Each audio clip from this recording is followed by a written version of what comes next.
Hey guys, how y'all doing today? So I just wanted to do a video about ways to help save on your fuel costs with fuel prices as high as they are. So obviously the number one thing you would do is make sure you're checking your apps, the different apps you have, looking for the best fuel cost possible, because with fuel the way it is, if you can save some at the pump, that's you're saving money right off the bat there.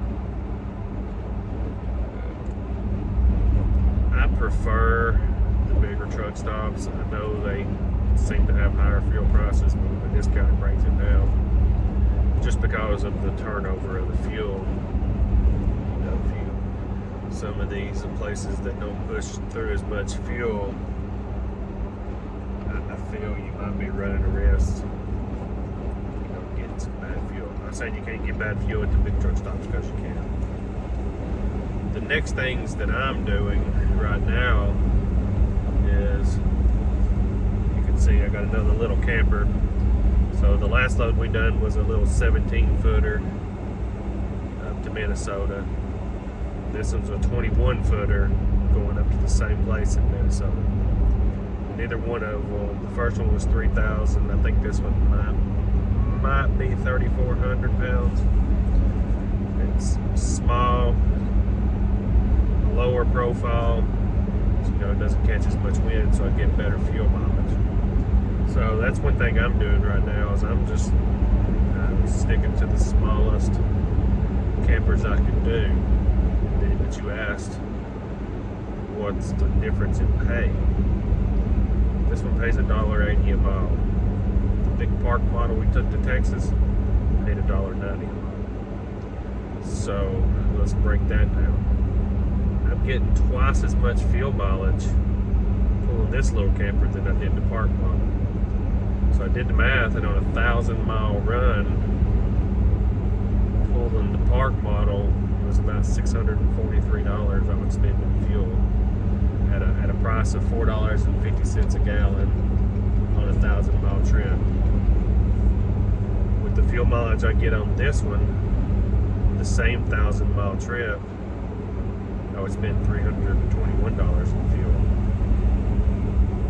So pretty substantial difference. But then the $1.80 for this one, $1.90 for the other one, that's 10 cents more a mile. On 1,000 miles, that's just $100. So if I pull in the park model, I would actually be in the hole $200 opposed to the small camper.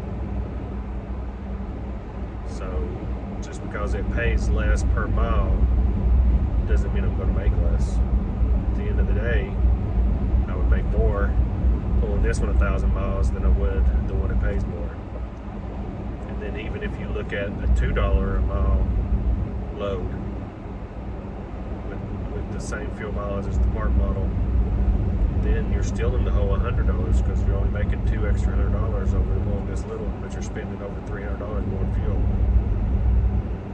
But as you get up into those bigger and heavier trailers, your fuel mileage is actually going to go down, and that's more wear and tear on the truck. Other than the miles I'm running, this little camper is not putting any wear and tear on my vehicle. My truck doesn't even know it's back there. Another thing you can do is watch your speed. You're supposed to run 65 is what they say with these campers. I'm running 65 right now. That's where with these campers like this, 65 is a perfect speed for me, where I like to stay. But even coming back empty, I'm going to set my cruise control around the 65 to 66 range. That will probably increase my fuel mileage a mile or two per gallon, maybe, opposed to running 70 or 72.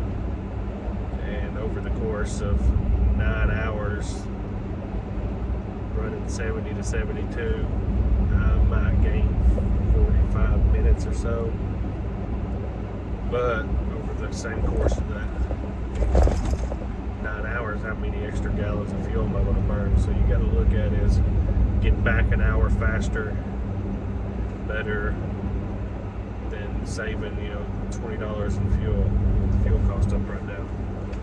You got to think, if that's $20 every day you're out here running, if you're running 5 solid days, that could be $100 a week right there you saved by just cutting your speed down a little bit. Those are some rough numbers. I'm not saying that's exactly what it is. Of course, everybody's vehicle is different. If you got an older vehicle, it may not get as good a fuel mileage. That may not work for you, or you may have a newer vehicle with a ghost delete or something on it, and you're getting extra few miles per gallon, and to you that extra hour is more valuable than a few gallons of gas you'll save, or a few gallons of diesel you'll save. So, and then the last thing to keep an eye on is, don't skip on your maintenance.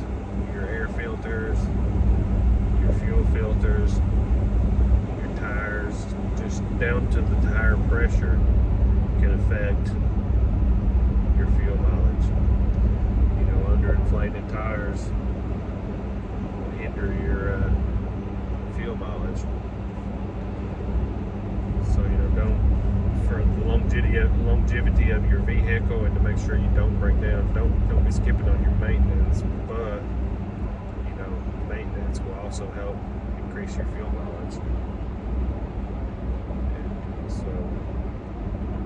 And one last thing I like to do is, if I can find me a semi that's running about the same speed I like to run, I fall in behind him and stay behind him as long as I can, because when he's cutting through that wind, it increases your fuel mileage.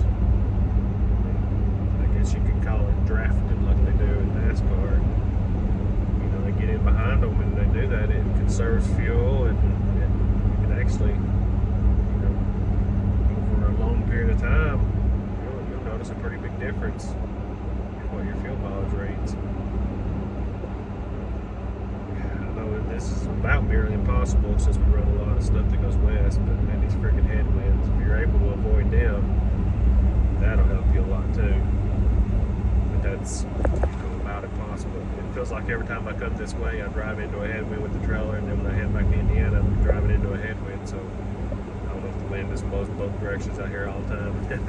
It's like I never get a tailwind. So, but if you guys have any more good tips we can pass on to people to try to help everybody out and save every dollar we can while these fuel prices are up and continuing to go up, drop a comment down there below and let us know some of the things you guys are doing to try to save on fuel, and see if we can help each other out. See you guys.